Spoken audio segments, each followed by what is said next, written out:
Hello दोस्तों, तो कैसे हो आप। ट्रेडिंग में आपका फिर से स्वागत है। मेरा नाम है लक्ष्य और आज की वीडियो में बात करने वाला हूँ ऐसे स्टॉक्स और ऐसे सेक्टर की जो इंडिकेशन दे रहे हैं कि सितंबर में वो ऊपर जाने वाले हैं। उन सेक्टर्स की डिमांड बढ़ रही है और उस सेक्टर में जितने भी स्टॉक्स हैं वो सारे ऊपर जा सकते हैं और हम अच्छा खासा प्रॉफिट एक्सपेक्ट कर सकते हैं, रिटर्न्स एक्सपेक्ट कर सकते हैं। तो चलिए जल्द से बात कर लेते हैं ऐसे कौन से सेक्टर्स हैं, स्टॉक्स हैं जो हिंट दे रहे हैं कि हाँ भाई ऊपर जा सकते हैं। ओके गाइस, तो अगर आपको याद हो कि पिछले वीडियो में मैंने आपको बताया था कि निफ्टी अगले 2 दिन वोलेटाइल रह सकता है, राइट। मैंने आपको कहा था कि वेट एंड वॉच करना पड़ेगा, हमें ओवरऑल मार्केट को देखना पड़ेगा, राइट। और उसमें मैंने आपको ये भी बताया था कि निफ्टी पोटेंशियली अपने थर्ड टारगेट तक जा सकता है जो कि है 16,378 एग्जैक्ट वहीं तक ही गया। इनफैक्ट फ्राइडे को ओपनिंग यहीं पे हुई थी अपने टारगेट पे, राइट। और जैसे हमने एक्सपेक्ट करा था कि निफ्टी वोलेटाइल रह सकता है, राइट। और आप देख सकते हो कि निफ्टी 2 दिन 16,500 और 16,378 के बीच में ट्रेड करता रहा है, वो भी वोलेटाइल। इनफैक्ट इतनी वोलेटिलिटी थी कि कोई स्टैंड क्लियर नहीं हो रहा था कि कौन जीत रहा है मार्केट में। पुल्स जीत रहे हैं, बायर्स जीत रहे हैं यानी, या पीएस जीत रहे हैं यानी सेलर्स, राइट। बट आज ट्यूसडे को एक वर्डिक्ट निकल के आ ही जाता है। यहाँ पे पुल्स एमर्ज होते हैं as of victorious, right. Market still buying stage में है, पुल्स अभी भी स्ट्रॉन्ग है और इसका प्रूफ आपके पास है कि मंडे मार्केट में ओपनिंग तो 16,558 पे, राइट।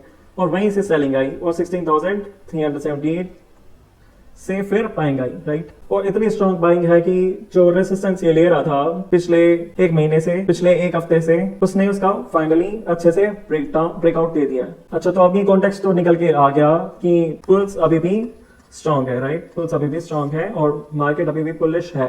तो अब ये डिस्कस कर लेते हैं कि कौन से ऐसे सेक्टर्स हैं जो निफ्टी को सपोर्ट करेंगे उसकी बुलिशनेस में, यानी कौन से ऐसे सेक्टर्स है जो निफ्टी को पुश कर सकते हैं, राइट। तो आप देख सकते हो कि बैंक निफ्टी, जैसे मैंने आपको बताया था कि इसने 35,533 के नीचे क्लोजिंग दी यहाँ पे, राइट, दिस वन। और इसका जो टारगेट होने वाला था वो था 35,181 एग्जैक्ट वैसे ही हुआ। इनफैक्ट ओपनिंग भी यहाँ पे ही खुली, राइट।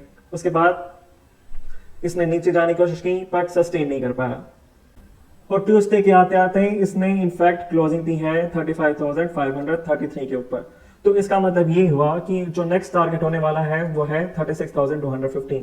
तो इसका मतलब ये हुआ कि जितने भी मेजर बैंकिंग स्टॉक्स हैं लाइक एसबीआई, एचडीएफसी, ये सारे ऊपर जा सकते हैं आप। अच्छा, सेक्टर की तो बात कर ली, आप इंडिविजुअल स्टॉक्स में भी देख लेते हैं क्या सिनेरियो बन रहा है। तो हम रेफर करेंगे डेली चार्ट को। ऑलराइट गाइस, तो ये डेली चार्ट खुला हुआ है स्टेट बैंक ऑफ इंडिया का आपके सामने और इसमें आप ये देख सकते हो कि पैटर्न बना हुआ है। ये 3 कैंडल पैटर्न है जिसको हम बोलते हैं मॉर्निंग स्टार। और मॉर्निंग स्टार में यूजुअली जो कैंडल होती है वो एक स्मॉल साइज की होती है, बट जो नेक्स्ट कैंडल होती है सिमिलर इसके जैसी होती है। और आप ये भी देख सकते हो कि स्टेट बैंक ऑफ इंडिया का जो स्टॉक है वो सपोर्ट कहाँ से ले रहा है, वो ले रहा है 400 से, जो कि ऑलरेडी डिटरमाइंड था। यहाँ से भी पिछली बार एसबीआई ने सपोर्ट लिया था 400 का और सेम ये कैंडल 400 को टच करते ही जो इसने इस दिन की जो क्लोजिंग थी वो यहाँ पर दी और नेक्स्ट डे इतनी बुलिशनेस थी कि जो क्लोजिंग दी वो 415.35 के ऊपर थी। बट स्टिल अगर एसबीआई 423.90 के ऊपर नहीं जाता है तो हम ये कंक्लूड नहीं कर सकते कि एसबीआई स्टिल बुलिश है। हम अभी जो सिनेरियो बन रहा है वो ऐसा भी हो सकता है कि जो ये फॉल आया है, राइट, वो इसका एक रिट्रेसमेंट हो, फिर क्या पता 423.90 से फिर फॉल होना शुरू हो जाए। बट अगर आप फंडामेंटली देखोगे तो एसबीआई के स्टॉक ने काफी अच्छा परफॉर्म करा है फाइनेंशियली, कॉस्ट रिड्यूस हुई है, प्रॉफिट इंप्रूव हुआ है। तो ऐसे केस में हम एक्सपेक्ट नहीं कर सकते कि एसबीआई 400 के नीचे जाने वाला है। ऐसे केस में हम एक्सपेक्ट कर सकते हैं कि कुछ कंसोलिडेशन हो सकती है ऐसे, और जब भी अगर कंसोलिडेशन होती है और फिर अगर ब्रेकआउट देता है 423.90 का, तब हम डिटरमाइन कर सकते हैं कि एसबीआई जो है लॉन्ग टर्म में 460 तक जा सकता है और इवन उससे भी ऊपर जा सकता है। अगर आप एसबीआई में इन्वेस्टेड हो तो आप एसबीआई को होल्ड करके रख सकते हो जब तक ये 400 के ऊपर है, इस लेवल के ऊपर है। जैसे ही अगर कोई 15 मिनट या 30 मिनट की कैंडल 400.515 से नीचे क्लोजिंग देती है तो आपको एक्सपेक्ट कर लेना चाहिए कि एसबीआई फिर 360 तक जा सकता है। तो इन कंक्लूजन में ये निकल कर आता है कि अगर एसबीआई 424 के ऊपर जाता है तो डेफिनेटली आप इसको खरीद सकते हो और फिर आपका टारगेट रहने वाला है 460 पहला, और उसके बाद फिर अगर 460 से ऊपर चला जाता है तो फिर 500 तक भी जा सकता है। अब बात करते हैं HDFC बैंक की। ओके गाइस, तो आप देख सकते हो कि एसबीआई जो रेसिस्टेंस ले रहा था वो इस लाइन का तो ले ही रहा था, राइट। और ये जो कैंडल थी एक फेक आउट था, ओपनिंग ऊपर तो हुई बट अल्टीमेटली क्लोजिंग नीचे आ गई। फिर 50 EMA लाइन का सपोर्ट लेकर के एक नया अप ट्रेंड आया और इस बार जो इसने क्लोजिंग दी है वो रेसिस्टेंस के ऊपर दी है। तो ये यहाँ से कंक्लूड होता है कि एसबीआई अब 16,000, तो अब यहाँ से कंक्लूड होता है कि HDFC अब 1641 तक जा सकता है और आप यहाँ पे इन्वेस्ट कर सकते हो, ट्रेड कर सकते हो। और गाइस आपको बता दूं तो बैंक निफ्टी में HDFC की वेटेज सबसे ज्यादा है। अगर HDFC ऊपर पड़ता है तो बैंक निफ्टी ऊपर पड़ेगा, अगर बैंक निफ्टी ऊपर पड़ेगा तो जितने भी छोटे बैंक्स हैं लाइक SBI, ICICI, कोटक, जितने भी बैंक्स हैं वो सब ऊपर पड़ सकते हैं। तो ये तो था कि बैंक एक सेक्टर है जो निफ्टी को पुश कर सकता है, राइट। अब डिस्कस कर लेते हैं कि दूसरा सेक्टर कौन सा है जो निफ्टी को पुश कर सकता है, ओवरऑल मार्केट को ऊपर पुश कर सकता है। तो दोस्तों जो दूसरा सेक्टर है वो है ऑटो सेक्टर। पिछले एक महीने से काफी नीचे गिर रहा था, एक डाउन ट्रेंड पर था, बट अगर आप ऑब्जर्व करोगे तो आप ये देख सकते हो कि ऑटो सेक्टर अब 200 EMA लाइन का सपोर्ट ले रहा है जो कि एक्सपोनेंशियल मूविंग एवरेज लाइन है। एक स्ट्रॉन्ग सपोर्ट की तरह काम करती है ये लाइन और हम एक्सपेक्ट कर सकते हैं कि ऑटो सेक्टर अब इस लाइन तक तो अपना टारगेट बना के चलने वाला है ऊपर की तरफ। ओके, तो अब इंडिविजुअल स्टॉक्स के काफी देख लेते हैं कि क्या वो भी सेम ऐसे ही परफॉर्म कर रहे हैं। तो दोस्तों टाटा मोटर्स एक ऐसी ऑटो कंपनी है जो इलेक्ट्रिक व्हीकल्स बनाती है और मैं खुद पर्सनली स्टॉक को ट्रैक कर रहा था।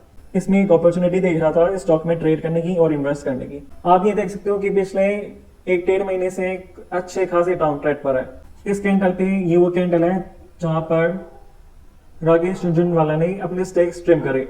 यहाँ पर 15 लाख शेयर्स झुनझुनवाला ने इस दिन बेचे थे और इस दिन 10% ड्रॉप हुआ था, 10% नीचे गिरा था। बट क्या टाटा मोटर्स अब और नीचे जाएगा?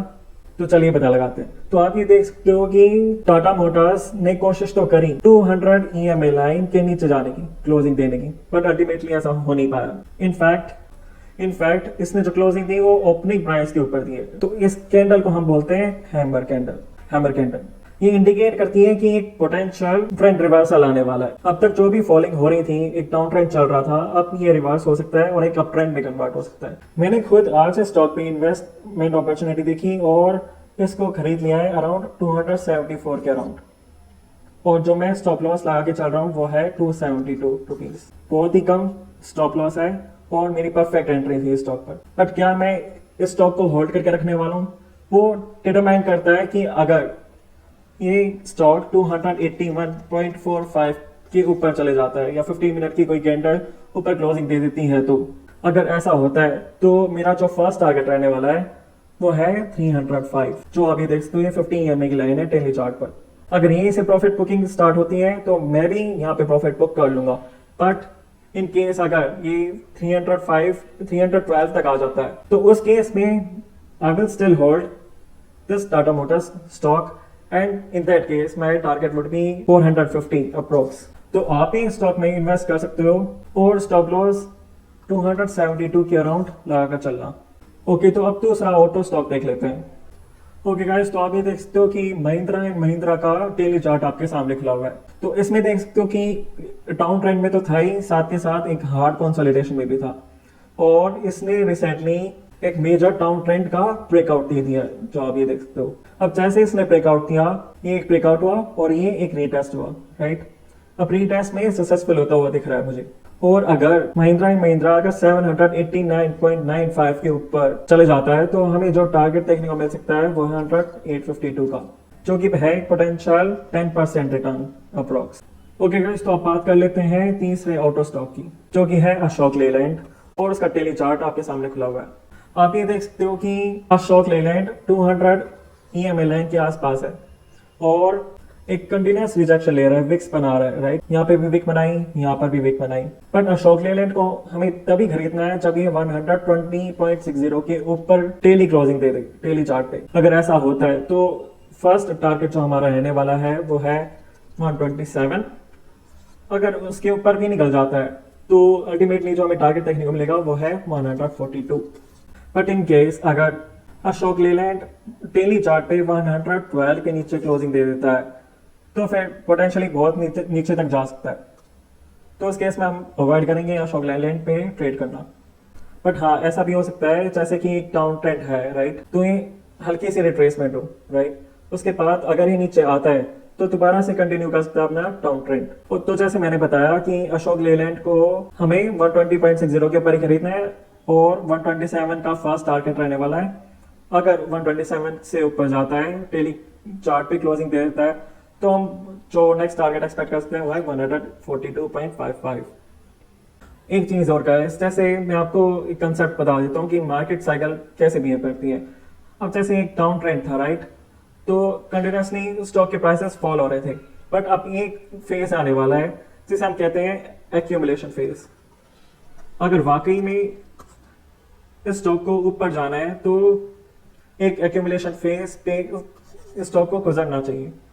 एक्यूमुलेशन से मेरा क्या मतलब है कि जब भी बड़े इन्वेस्टर्स किसी स्टॉक को एक्यूमुलेट करते हैं तो उस टाइम पे जो स्टॉक का प्राइस और जो पैटर्न बनता है वो किसी एक पर्टिकुलर रेंज पे ट्रेड करता है।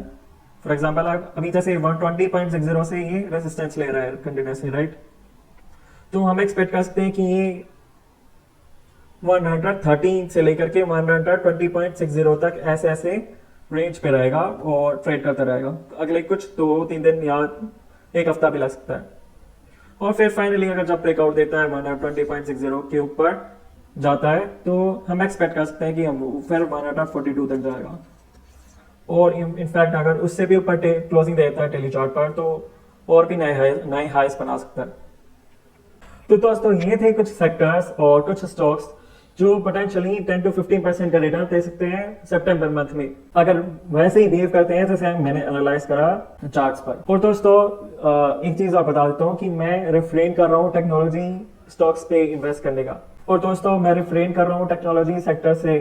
मुझे पर्सनली ऐसा फील होता है कि टेक्नोलॉजी स्टॉक्स काफी ओवरवैल्यूड है, तो मैं उन स्टॉक्स पे अभी कोई पोजीशन नहीं लेने वाला जब तक कोई कंसिडरेबल करेक्शन नहीं आ जाती। तो दोस्तों अगर आपको ये वीडियो पसंद आती है, रिकमेंडेशंस पसंद आते हैं और जिस तरह से मैं एनालाइज करता हूँ, मेरा जो अप्रोच रहता है, अगर वो आपको पसंद आता है तो प्लीज़ मुझे सपोर्ट करो और वीडियो पे लाइक करो यार, और शेयर करो दोस्तों के साथ, और यार सब्सक्राइब तो बिल्कुल करो भाई। आपका सपोर्ट मुझे काफ़ी हद तक मोटिवेट कर सकता है और मैं कंटिन्यूसली डेली ऐसे ही वीडियोस अपलोड करते रहूँगा।